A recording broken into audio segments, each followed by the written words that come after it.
తీసుకుంటానని చెప్పి ముఖ్యమంత్రి ఈ ప్రభుత్వం మరి కాగితాల మీద కాగితాలు కదుపుతుంటే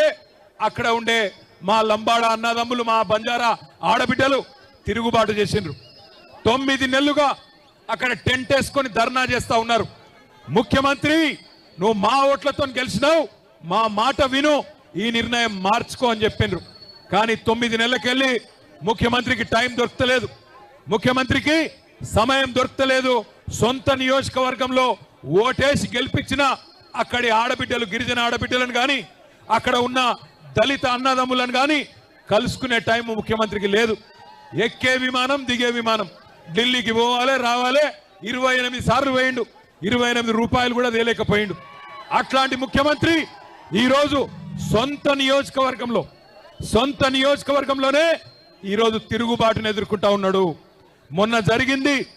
అధికారులకు వ్యతిరేకంగా జరిగిన నిరసన ప్రదర్శన కాదు అధికారులు పోతే నిరసన వ్యక్తం చేసిండ్రు అదే రేవంత్ రెడ్డి పోతే ఉరికిచ్చి కొట్టేటోళ్ళు మా గిరిజన అన్నదమ్ములు ఇది వాస్తవం ఎందుకంటే మీకు తెలుసు ఇదే భారతదేశంలో రాష్ట్రానికి రావాల్సిన నిధులను అనుమతులను రాబట్టుకోవడానికి ప్రయత్నం చేస్తాము ఈ ఢిల్లీ పర్యటన ఇంతే కొంతమంది హరాజ్ పాట పాడినట్టు 26సారి 27సారి 28సారి అని ఇట్లా హరాజ్ పాటలు పాడుతున్నారు వాళ్ళలాగా పైరవీల కోసమో కాళ్ళు పట్టుకోవడానికో కేసులను ఎత్తేయించుకోవడానికో మోడీ ముందు మొక్కలిల్లడానికో ఢిల్లీకి వెళ్ళడం లేదు కేంద్ర ప్రభుత్వాన్ని అవసరమైతే నిలదీసైనా రాష్ట్ర ప్రభుత్వానికి రావాల్సిన నిధులు అనుమతులను తెచ్చుకోవడానికే మేము ఢిల్లీ పర్యటన చేస్తున్నాము ఎవరి కాల్లో పట్టుకోవడానికో కేసుల నుంచి తప్పించుకోవడానికో గవర్నర్ నుంచి అనుమతి ఇవ్వకుండా ఆపుకోవడానికో మా ప్రయత్నం కాదు వాళ్ళకి నేను సూచన చేస్తున్నా మీరు 10 సంవత్సరాలు నిర్లక్ష్యం చేయడం వల్ల రాష్ట్రానికి తీరని అన్యాయం జరిగింది కేంద్ర ప్రభుత్వాన్ని ప్రశ్నించాల్సిన మీరు కేంద్ర ప్రభుత్వంతో అంటగాగి మనకు బయ్యారం ఉక్కు కర్మాగారం కావచ్చు కాజీపేట రైల్వే కోచ్ ఫ్యాక్టరీ కావచ్చు IIITలు కావచ్చు లేకపోతే గిరిజన యూనివర్సిటీ కూడా 10 సంవత్సరాలు ఆలస్యం కావచ్చు ఎన్టీపీసీ ద్వారా ప్రారంభించాల్సిన 4000 మెగావాట్ల విద్యుత్ అంశం కావచ్చు బ్యాక్వర్డ్ డిస్ట్రిక్ట్స్ డెవలప్మెంట్ ఫండ్స్ కావచ్చు BRGF ఇట్లాంటివి కూడా చాలా విషయాలలో తెలంగాణ రాష్ట్రానికి 10 సంవత్సరాలలో వేల కోట్ల నష్టం జరిగింది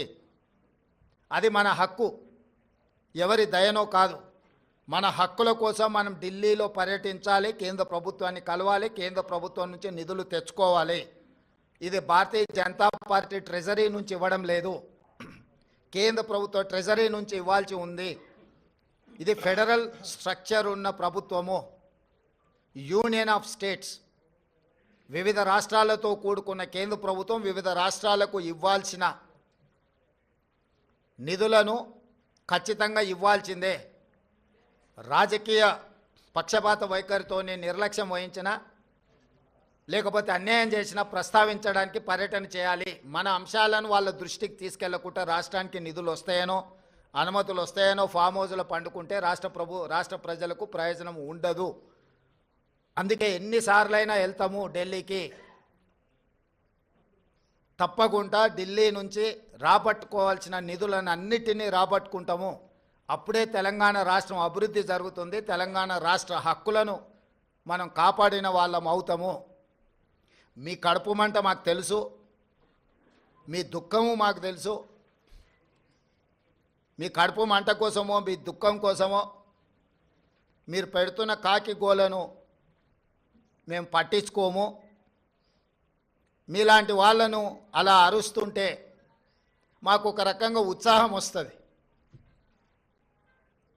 ఎందుకు అని అంటే మీ బాధ మీ దుఃఖం చూస్తుంటే మా కార్యకర్తలు సంతోషపడతారు 10 సంవత్సరాలు మా కార్యకర్తల్ని వేధించుక తిని అక్రమ కేసులు పెట్టి ఈరోజు మీరు పడుతున్న క్షోభం చూస్తే తెలంగాణ రాష్ట్రం అభివృద్ధి ఎక్కడ జరుగుతుందో అని అడ్డం పడేదాన్ని చూస్తే అప్పుడప్పుడు కోపం కూడా వస్తుంది కానీ ఇవన్నిటిని ప్రదర్శించాల్సిన సమయం కాదు ఏకాగ్రతతో కార్యదీక్షతతో తెలంగాణ రాష్ట్రాన్ని అభివృద్ధి పదం వైపు నడిపించే బాధ్యత తెలంగాణ ప్రజలు మాకు ఇచ్చిండ్రు ఆ దిశగా మేము ముందుకు వెళ్తామని చెప్పి తెలియజేస్తున్నాం